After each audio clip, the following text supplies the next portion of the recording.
اے خالق کل، اے عالم کل، اے قادر کل، اے مالک کل، رحمان ہے تو، سبحان ہے تو، تیری یہ صفتیں کوئی بھی پا نہ سکا۔ اور رحمان ہے تو، سبحان ہے تو، تیری یہ صفتیں کوئی بھی پا نہ سکا۔ اے خالق کل، اے عالم کل، اے قادر کل، اے مالک کل۔ قادر کل کون ہے؟ عبد القادر نہیں بلکہ کون ہے؟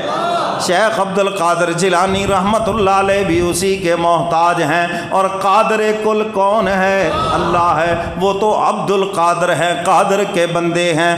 اے خالق کل، اے عالم کل، اے قادر کل، اے مالک کل، اور رحمان ہے تو، سبحان ہے تو، تیری یہ صفتیں کوئی بھی پا نہ سکا۔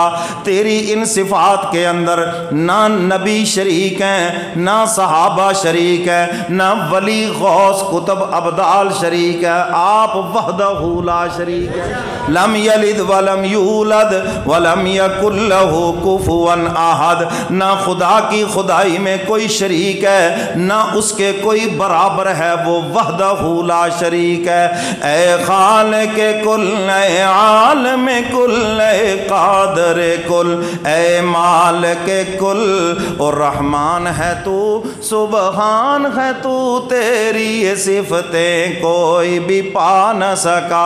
اے ہر شے پہ تسلط ہے تیرا، جب حکم کیا تب می برسا۔ کیوں جی، جب اس کا حکم ہوتا ہے بارش تو اسی وقت برستی ہے۔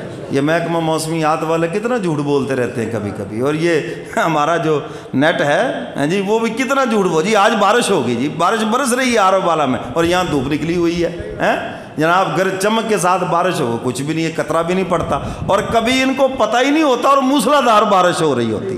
تو بارش کا نظام کس کے ہاتھ میں؟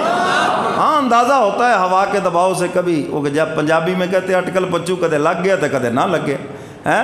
تو بارش کا نظام کس کے قبضہ قدرت میں؟ شاعر اسی کی طرف اشارہ کر رہا ہے۔ اے ہر شے پہ تسلط ہے تیرا، جب حکم کیا تب می برسا۔ اے مالک ابر سے تیرے سوا ایک بوند بھی کوئی گرا نہ سکا۔ کوئی کرنی والا یہ دعویٰ نہیں کرے گا کہ جناب پیر بارش شاہ صاحب تشریف لے آئے ہیں۔ کیوں جی، آج تک کسی نے کہا یہ ہمارے جی پیر بارش شاہ صاحب آ گئے ہیں، جہاں آتے ہیں بارش ہو جاتی ہے؟ نہیں، یہ اس کی مرضی سے ہے۔ ہاں، حضرت سلیمان علیہ السلام بارش لینے کے لیے جا رہے ہیں، ابھی راستے میں ہیں تو ایک چونٹی دعا مانگ رہی ہے، اور حق تعالیٰ نے بذریعہ وہی بتا دیا تمہاری دعا کی ضرورت نہیں، ہم نے ننھی چونٹی کی دعا قبول کر لی، اور بارش اس کی دعا کی وجہ سے برس رہی۔ تو بارش برسانے والا کون ہے بھائی؟ سارے بولو، کون ہے برسانے والا؟ اللہ رب العزت برسانے والے ہیں۔ شاعر اسی کی طرف اشارہ کر رہا ہے۔ اے مالک ابر سے تیرے سوا ایک بوند بھی کوئی گرا نہ سکا، اور رحمان ہے تو، سبحان ہے تو، تیری یہ صفتیں کوئی بھی پا نہ سکا۔ او قادر وہ نہیں ہے جس سے کبھی بن سکتی نہیں ایک مکھی بھی۔ کیوں جی، کوئی مکھی بنا سکتا ہے؟ مکھی بنانا تو دور کی بات ہے، مکھی کا ایک پر بھی نہیں بنا سکتا ہے۔ ایک پر اگر ٹوٹ جائے تو آپ کہیں جی بڑی کرنی والے ہیں، دوسرا پر بنا دیں، اس کا تو مصنوعی بھی نہیں بنا سکتے۔ سمجھ آئی کہ نہیں؟ شاعر اسی کی طرف اشارہ کر رہا ہے۔ او قادر وہ نہیں ہے جس سے کبھی بن سکتی نہیں ایک مکھی بھی، او مکھی تو بنانا دور رہا، اقبال بھی بدلا جا نہ سکا۔ اور رحمان ہے تو، سبحان ہے تو، تیری یہ صفتیں کوئی بھی پا نہ سکا۔ سبحان اللہ، اور سب کہہ دو ماشاءاللہ۔ اور رحمان ہے تو سبحان ہے تو تیری یہ صفتیں کوئی بھی پا نہ سکا۔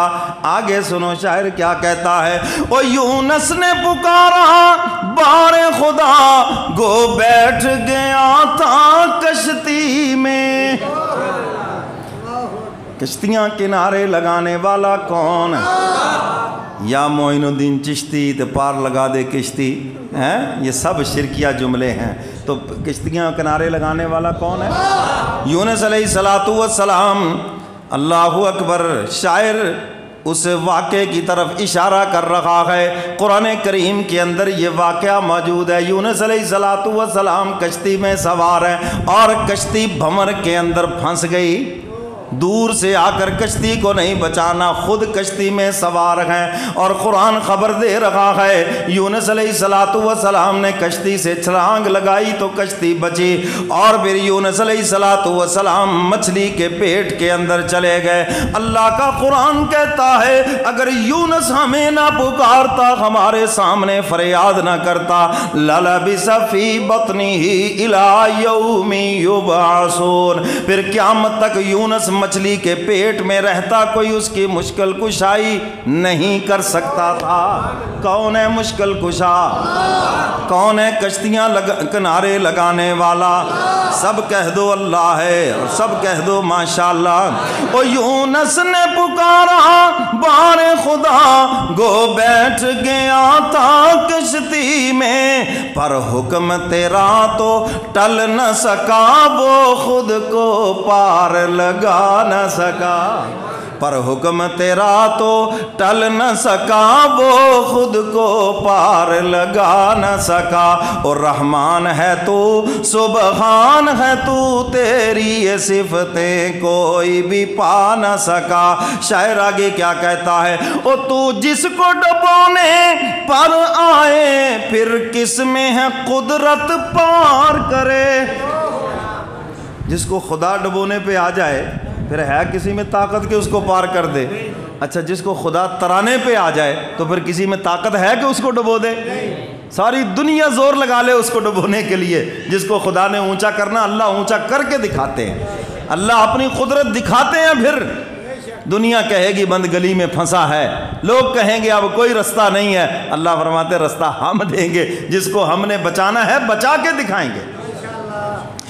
رحمان ہے تو سبحان ہے تو تیری یہ صفتیں کوئی بھی پا نہ سکا۔ اللہ اکبر۔ تو جس کو ڈبونے پر آئے پھر کس میں ہے قدرت پار کرے، او مجبور رہا محبوب تیرا کشتی میں پسر کو بٹھا نہ سکا۔ نوح علیہ السلام آنکھوں کے سامنے بیٹا ڈوب رہا ہے، بیٹے سے کہا میری کشتی میں آ جاؤ، کہنے لگا نہیں میں تو بلندیوں والا ہوں، آپ کے رب کا عذاب تو پستیوں کی طرف آئے گا، میں تو پہاڑوں پہ چڑھ جاؤں گا۔ نوح علیہ السلام فرما رہے ہیں بیٹا یہ رب کا عذاب ہے، یہ عام پانی نہیں ہے، یہ پہلے بلندیوں پہ جائے گا پھر پستیوں پہ جائے گا۔ قرآن کہتا ہے باپ اور بیٹے کی گفتگو جاری ہے، وحال بینہم الموج، ایک موج بیچ میں حائل ہو جاتی ہے اور بیٹا آنکھوں کے سامنے غرق ہونے لگتا ہے، آنکھوں کے سامنے۔ اور باپ ولی نہیں، غوث قطب ابدال نہیں، صحابی نہیں، اس سے بھی اوپر نبی ہیں۔ کیا ہیں؟ نبی ہیں۔ آنکھوں کے سامنے غرق ہو گیا، اللہ نے اپنی بے نیازی دکھائی، جس کو میں ڈبونے پہ آ جاؤں پھر نبی بھی اس کو بچا نہیں سکے۔ باقی کس بات کی مولی ہے، باقی تو یہ ہمت ہی نہیں ہے۔ تو اس لیے میرے محترم سامعین، زندگی اور موت کس کے ہاتھ میں ہے؟ اور سیدنا علی مرتضیٰ رضی اللہ تعالیٰ عنہ فرماتے ہیں تمہاری سب سے بڑی محافظ تمہاری خود موت ہے، جب تک آئے گی نہیں دنیا کی کوئی طاقت تمہیں مار نہیں سکتی۔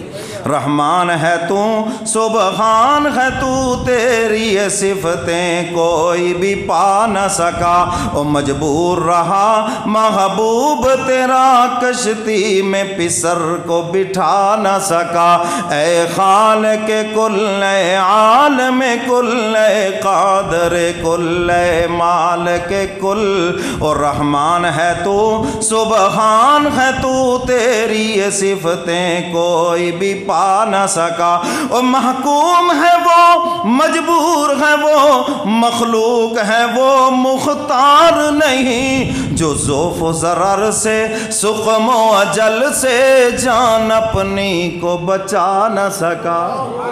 حضور کی شان بیان فرمائی، جو ذوف و ضرر سے سقم و اجل سے جان اپنی کو بچا نہ سکا، اور رحمان ہے تو سبحان ہے تو، تیری یہ صفتیں کوئی بھی پا نہ سکا۔